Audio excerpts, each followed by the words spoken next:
আমরা গৃহিণীরা সংসারে কিছু কিছু কাজ আছে যে কাজগুলো করতে গেলে অনেক বেশি সময় লাগে। এই কাজগুলো খুবই সহজে হয়ে যাবে কিছু টিপস ফলো করে যদি কাজগুলো করা হয়। তো বন্ধুরা, আজকেও কিন্তু আমি তোমাদের জন্য নিয়ে এসেছি তোমাদের প্রয়োজনীয় কিছু কিচেন টিপস অ্যান্ড ট্রিক্স, যে টিপসগুলো তোমাদের প্রত্যেকটা গৃহিণীর খুবই উপকারে আসবে। আর এই টিপসগুলো ফলো করে তোমরা তোমাদের কিচেনের কাজ করলে বা সংসারের কাজ করলে দেখবে ঘন্টার কাজ মিনিটেই হয়ে যাবে।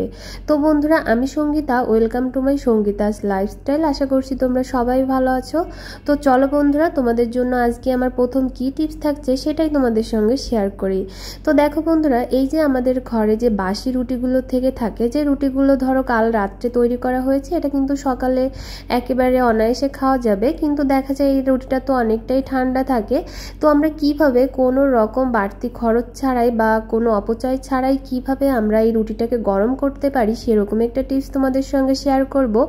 দেখো, এরকম যদি কোনো রুটি বেশি থেকে থাকে, তোমাদের রাত্রের রুটি সকালবেলা তোমরা খাবে, তখন কি করবে, আমরা কিন্তু প্রত্যেকেই সকালে চা খেয়ে থাকি।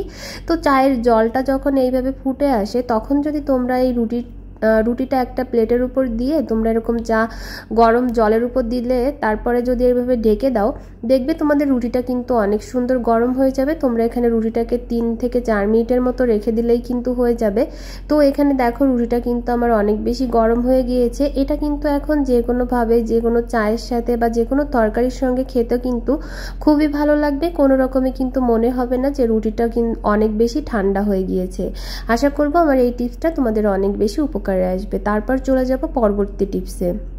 বন্ধুরা, এবারে টিপস হবে, দেখো এখানে কিন্তু আমি কিছুটা পরিমাণ তোমার পোলাও চাল নিয়েছি। আমরা কিন্তু অনেকেই আছি যারা পোলাও চাল দিয়ে পায়েস রান্না করতে খুবই পছন্দ করি। তো সেইভাবে কিন্তু অনেকে বুঝি না যে এই চালটা কিভাবে রান্না করলে খুব তাড়াতাড়ি কিন্তু ফুটে যায়। তো বন্ধুরা, তোমরা যখন এরকম পোলাও চাল দিয়ে পায়েসটা রান্না করবে, তখন কি করবে, চালটাকে ভালো করে প্রথম 2 থেকে 3 বার ধুয়ে নেবে।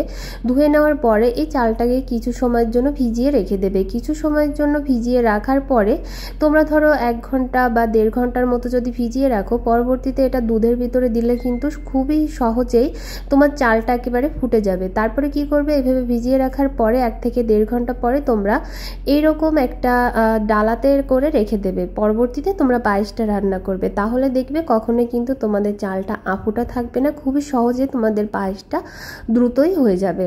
তারপর চলে যাব পরবর্তী টিপসে। এবারে টিপস হবে, দেখো বন্ধুরা, এই যে আমাদের যে সিঙ্কগুলো থাকে, আমরা রোজ এখানে যে কাজগুলো করে থাকি সেগুলো কিন্তু অনেক বেশি নোংরা হয়ে থাকে।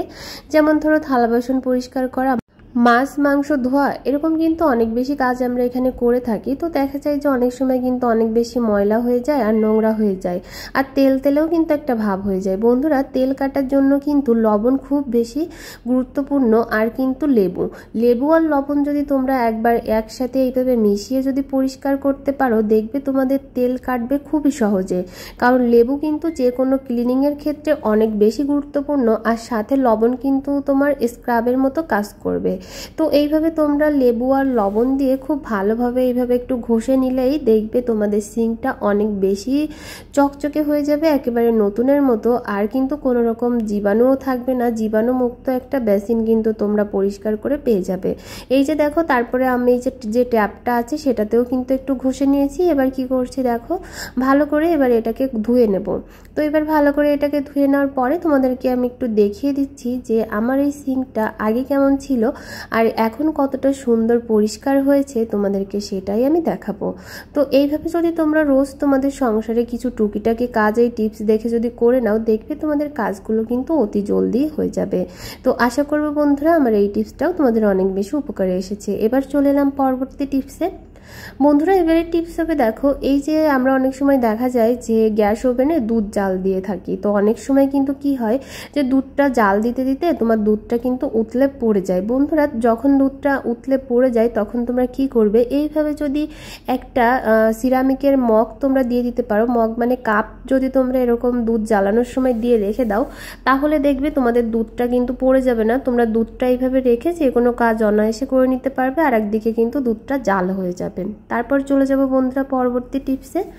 এবারে টিপস দেখো, এই যে ফ্রিজে আমরা অনেক সময় দেখা যায় মাছ মাংস রেখে থাকি ডিপে। তো অনেক সময় আমরা যখন এই ডিপ থেকে মাছ মাংসটা বের করি, রান্না করা জিনিস অনেক সময় কিন্তু আমরা রেখে দিয়ে থাকি, সেটা কিন্তু অনেক বেশি শক্ত হয়ে যায়। এই শক্ত মাংসটা আমরা ঝটপট করে কিভাবে গলিয়ে নিতে পারবো সেরকম একটা টিপস কিন্তু আমি তোমাদের সঙ্গে শেয়ার করছি। দেখো আমার মাংসটা কিন্তু অনেকটা বেশি শক্ত হয়ে গিয়েছে, এবার এটাকে আমি কিভাবে আর কি জাল দেওয়া ছাড়াই গলিয়ে নেব সেরকম একটা টিপস তোমাদের সঙ্গে শেয়ার করছি। দেখো এই যে কৌটাটা আমি এবার ঢেকে দিয়েছি, এবার একটা বড় পাত্রের ভিতরে আমি কিছুটা পরিমাণ জল কিন্তু নিয়ে নেব, যে জলটা আমি গরম করে নিয়েছি। তো সেরকম জল এরকম করে দিয়ে তারপরে এই বাটিটা দিয়ে দেবো। আর এবার কি করব বন্ধুরা, একটা সুন্দর ঢাকনা দিয়ে দেব, যে ঢাকনা দিয়ে কোন রকম কোনো হাওয়া বেরোনোর চান্স নেই সেরকম একটা ঢাকনা এইভাবে দিয়ে দেবো। তারপরে দেখবে এইভাবে 5 থেকে 10 মিনিটের মতো রাখা দেওয়ার পরেই কিন্তু তোমার এই তরকারিটা বা মাংসটা একেবারেই কিন্তু গলে যাবে। আশা করবো এইভাবে করলে তোমরা উপকার পাবে। চলে এলাম পরবর্তী টিপসে। এবারে টিপস দেখো বন্ধুরা, এই যে যখন আমরা ভাত রান্না করে থাকি, অনেকেই আছে কিন্তু ঝরা ভাত রান্না করি। তো অনেক নতুন গৃহিণীরা আছে যারা কিন্তু ঝরা ভাত রান্না করতে পারে না, শুধুমাত্র ফ্যানটা ঝরাবে কি করে তার জন্য আজকে যে টিপসটা আমি তোমাদের সঙ্গে শেয়ার করব বন্ধুরা, এই টিপস এইভাবে যদি তোমরা এই ভাতের ফ্যানটা ঝরাও, দেখবে তোমাদের কোনো রকম কোনো কষ্টও হবে না, আর কোনো রিস্ক নিয়েও কিন্তু তোমাদের ভাতের ফ্যানটা ঝরাতে হবে না। নতুন গৃহিণীরাও কিন্তু অনায়াসে দেখে এরকম করে কিন্তু ভাতের মারটা ঝরিয়ে নিতে পারবে। তো সেটা কি দেখো, আমি এখানে ঢাকনাটা দিয়ে দেওয়ার পরে জামা কাপড় মেলা দুটো ক্লিপ আমি এইভাবে গুজে দিয়েছি। ভালো করে দেওয়ার পরে দেখো একটা পাত্রের উপরে আমি জাস্ট এইভাবে তোমার হাঁড়িটাকে বসিয়ে দিয়েছি। এবার আমি তোমাদেরকে দেখাই যে এই ভাতের থেকে কত সুন্দর কিন্তু ফ্যানটা পড়ে যাচ্ছে, কোনো রকম কিন্তু ধরাও লাগবে না, হাতে কিন্তু ভাপ লাগারও কোনো রকম কোনো ভয় নেই।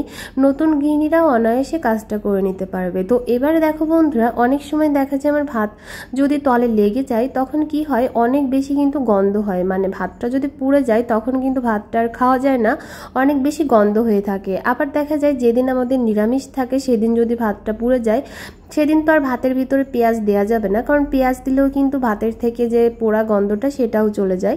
তোমরা কিন্তু একটুখানি পেঁয়াজের বদলে আদাও দিতে পারো, আদাটা তোমরা এভাবে দিয়ে জাস্ট 10 থেকে 15 মিনিটের মতো ঢাকা দিয়ে রেখে দেবে। পরবর্তীতে এই যে দেখো আমি আদাটা এখন উঠিয়ে নিচ্ছি, এটা কিন্তু অনেক বেশি গরম হয়ে গিয়েছে। তো আদাটা কিন্তু আমি উঠিয়ে নিয়েছি। এই আদাটা কিন্তু তোমরা পরবর্তীতে যে কোনো রান্নার কাজে ব্যবহার করে খেয়ে নিতে পারো। আশা করবো এই টিপসটাও তোমাদের অনেক বেশি উপকারে আসবে। এবার চলে এলাম বন্ধুরা খুবই গুরুত্বপূর্ণ টিপস, যে টিপস কিন্তু মহিলাদের সবসময় প্রয়োজন। বন্ধুরা এই যে সিনথেটিকের শাড়িগুলো থাকে, আমরা অনেক গৃহিণীরা আছে কিন্তু এই সিনথেটিকের শাড়িগুলো একেবারে ভাঁজ করতে পারি না, কারণ দেখবে একদিক থেকে ধরে আরেক দিকে ভাঁজ করতে গেলে কিন্তু আরেক দিক থেকে খুলে যায়, মানে এটা কিন্তু খুবই ঝামেলাদায়ক একটা ভাঁজ করা। তো যে কোনো সিনথেটিকের শাড়ি তোমরা ইজিভাবে কিভাবে ভাঁজ করতে পারবে সেরকম একটা টিপস শেয়ার করছি, শুধুমাত্র একটা চিরুনির সাহায্যে। দেখো বন্ধুরা, চিরুনিটা জাস্ট আমি প্রথমে যেভাবে ধরেছি তোমরা এইভাবে ধরে জাস্ট এইভাবে ঘুরিয়ে নেবে। বন্ধুরা আমি এখানে কোনোভাবে ভিডিওটা কাটছাট করে তোমাদেরকে দেখাবো না, একেবারেই কিন্তু তোমাদের সরাসরি আমি দেখিয়ে দেব যে এটা কতটা সুন্দর বা কতটা উপকারী।